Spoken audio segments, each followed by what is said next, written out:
वर्षा जलाची डाउनटेक pipe कापा आणि तेथे टी जॉईंट लावा. टी जॉईंट असलेल्या पाईपच्या शेवटी फ्लश व्हॉल्व्ह लावा. टी जॉईंटचा तिसरा भाग पाईपद्वारे फिल्टरच्या इनलेटला जोडा.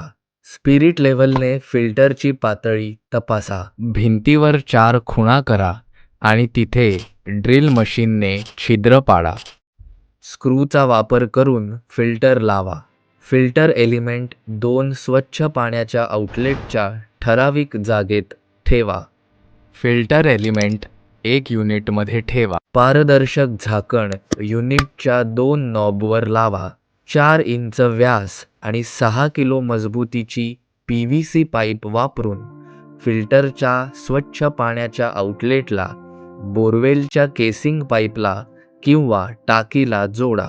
आता तुमचा नी रेन तुमच्यासाठी वर्षाजल वाचवण्यासाठी तयार आहे.